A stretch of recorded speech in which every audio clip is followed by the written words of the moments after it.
commun ma mesure oyo tata mokonzi azwaki ya distanciation physique et na port obligatoire ya masque ba mesure wana nyonso eza d'application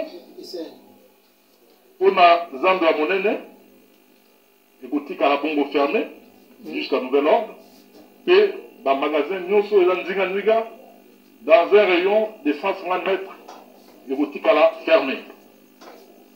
Nous avons bongo susu na maintien il y a ba fermeture il y a ba discothèque bar terrasse ekotikala fermé. Fermeture peut y avoir école, université, na institut supérieur. Tout le sous na maintien ba mesure, il y a organisation, il y a matanga.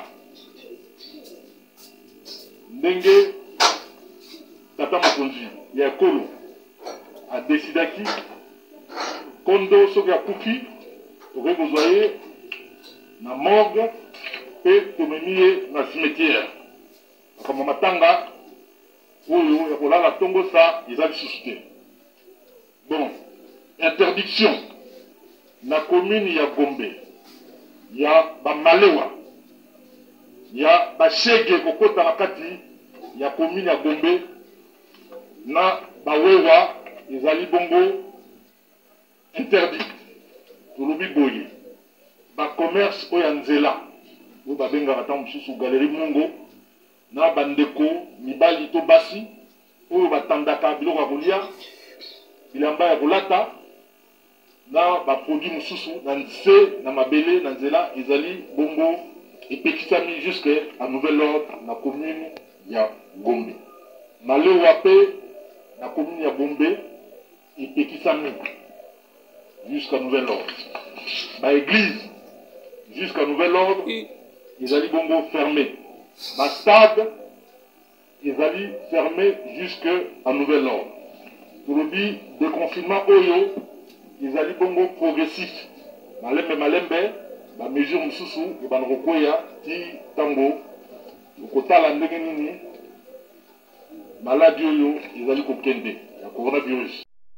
Pour en commun ma mesure oyo tata mokonzi azwaki il y a distanciation physique et na port obligatoire ya masque ba mesure wana nyonso eza d'application mpona zando ya monene ekotikala bongo fermé jusqu'à nouvel ordre et ba magasin nyonso eza nzinga dans un rayon de 150 mètres ekotikala fermé. Nous avons bongo susu na maintien il y a ba fermeture il y a ba discothèque bar terrasse ekotikala fermé. Fermeture peut y avoir école université na institut supérieur. Tout le sous na maintien ba mesure il y a organisation il y a matanga ndenge tata mokonzi ya kolo a décidé qui kondo soki akufi okoki kozwa na morgue et tomemie na cimetière kama matanga oyo ya kolala tongo sa eza lisusu te.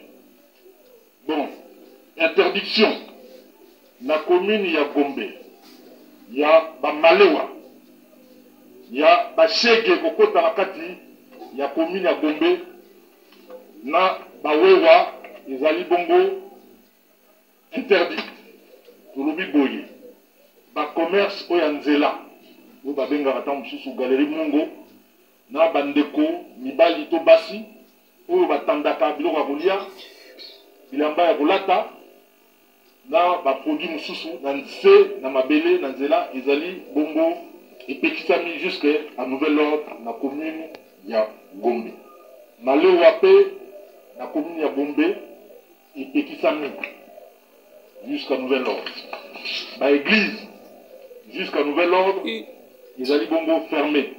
Ma stade ils allaient fermé jusqu'à nouvel ordre. Pour le dit déconfinement oyo ils allaient bongo progressif. malembe ba mesure mususu ebana kokwea ti tango okotala ndenge nini maladi oyo ezali kokende ya coronavirus.